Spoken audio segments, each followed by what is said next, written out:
नमस्कार। मुसलमान सियासत और आर्थिक रूप से कैसे कमज़ोर हुआ और ये कैसे पिछड़ा, हम आज आपको इस बिंदु पर बताने का प्रयास करें। आज इस खबर में मुस्लिम समाज की सियासत, गरीबी पर ख़ास हम चर्चा करने जा रहे हैं, इसलिए कि इस समाज को साजिश के तहत कमज़ोर बनाया गया या इन समस्याओं का मुसलमान खुद जिम्मेदार है। ये बड़ा सवाल है। कम संख्या बल होने के बावजूद भी जो कौम यजीद से नहीं डरा, वो आज भाजपा अन्य पार्टियों से अधिकारों के लिए नहीं बल्कि डर से वोट करने का आदत बना डाली है। तो और जो डर गया, मेरा बड़ा सवाल है कि जो डर गया वो मुसलमान कैसे हो सकता है। अधिकार और इंसाफ के लिए लड़ना, यही तो मुसलमानों की पहचान रही है। सबसे पहली बात, मुसलमान खुद के लिए एक अच्छा नेता नहीं चुन पाते, जिसका नतीजा मुसलमानों को सत्ता में बैठे लोगों से अच्छी पकड़ नहीं बन पाता, क्योंकि ये डायरेक्ट ऊपर की हवाई राजनीति में गुमराह होकर वोट करते हैं। मुस्लिम समाज को चाहिए कि अपने आसपास के जो लीडर हैं, लोकल लीडर हैं, उसे सपोर्ट करे और उसे फॉलो भी करे और उनसे बेहतर मधुर संबंध बना कर रखे। कभी राजनीति में ऐसी परिस्थिति भी आती है, नेता को दल बदल करना पड़ता है, लेकिन आपको उस लीडर के साथ मजबूती से खड़ा रहने की ज़रूरत है और उनसे गुफ्तगू करके, उनसे मिलकर, दल बदल की जो स्थिति उन नेता से आई है, आप उनसे गुफ्तगू करके समझने का प्रयास करें। कहीं हो सकता है वो आपके हित के लिए दल बदला हो, जहाँ वो गए हैं उनकी बात का सम्मान नहीं करता हो। ऐसा भी परिस्थिति नेताओं के साथ गुजरता है और इसी कारण, इसी परिस्थिति में नेता दूसरे दल में चले जाते हैं। ध्यान दीजिएगा, किसी भी संगठन या दल में रहने का मतलब है समाज का फ़ायदा। हाँ, कुछ नेता ऐसे हैं जो अपने फ़ायदे के लिए कुछ भी किया करते हैं, लेकिन उसे बारीकी से समझना, अपने दिमाग को अस्थायी रख के आपको खुद समझने की ज़रूरत है। हाँ, एक बात का हमेशा ख्याल रखें, जो व्यक्ति या नेता काम करता है, आपके समस्या के लिए आवाज़ उठाता है, उसे दिल खोल कर सहयोग आपको करना चाहिए।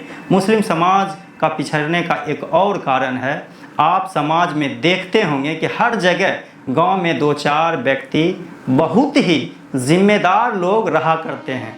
उसे आप गुंडा, समाजसेवी, ईमानदार और दलाल के नाम से भी कह सकते हैं। मैं ऐसा 4 नाम इसलिए लिया, मैं फिर से दोहरा देना चाहूँगा। आप उसे एक शक्ल दे सकते हैं, गुंडा, समाजसेवी, ईमानदार, दलाल भी कह सकते हैं, इसलिए कि उनका चारों का एक अलग अलग पहचान होती है, एक रूप होती है।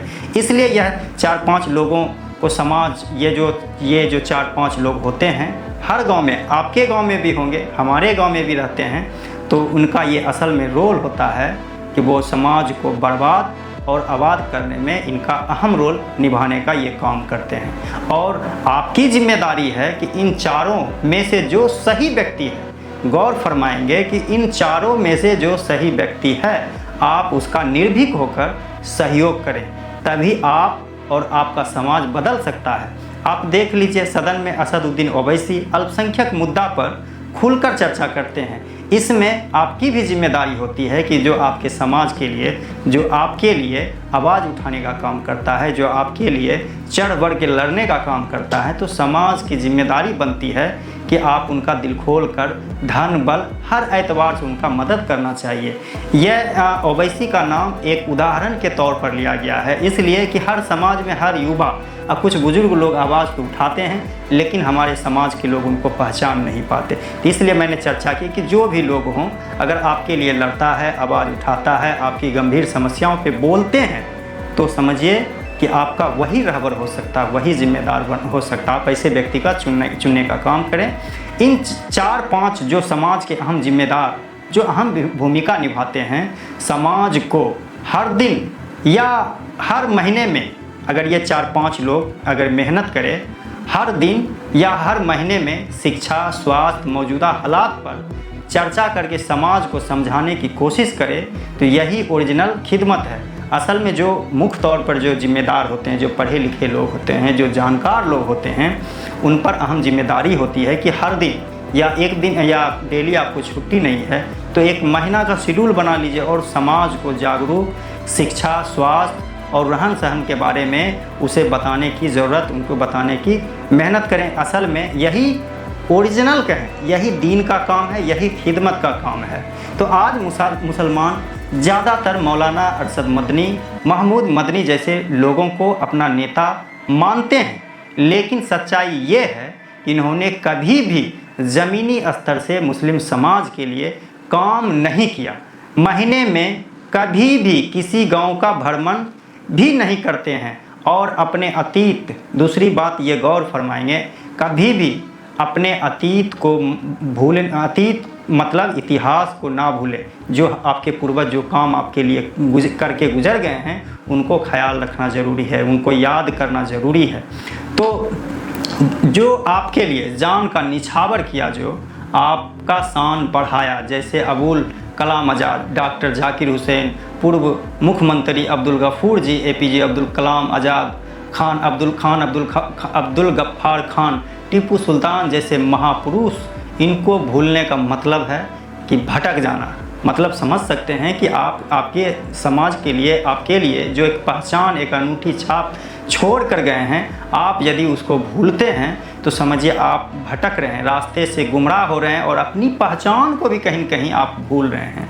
तो अंत में एक मेरा समझ सकते हैं कि मेरा एक सामाजिक तौर पर लोगों को, खास करके मुसलमानों को ये समझाने का एक प्रयास किया, मेहनत किया कि देखिए जहाँ भी मुसलमान, आज पूरे देश की ये हालात है कि मुसलमान डर के जीवन जी रहे हैं। तो ये कारण आप खुद से भी पूछ सकते हैं कि आखिर हमको जब कहा जाता है कि दुनिया में मुसलमान सिर्फ़ और सिर्फ अल्लाह से डरते हैं, तो फिर हम अपना जीवन किसी व्यक्ति या विशेष लोगों से डरने की क्या ज़रूरत है।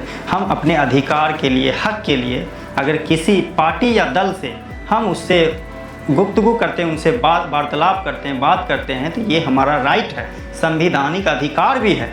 लेकिन आज मुसलमान कहीं न कहीं वोट जो करती है, मैं ऐसा खुलकर बताने का प्रयास करूंगा कि लोग डर के मारे बीजेपी को हराने के मकसद से वोट करते हैं, आरजेडी को जिताने के मकसद से वोट करते हैं, कांग्रेस को जिताने के मकसद से वोट करते हैं।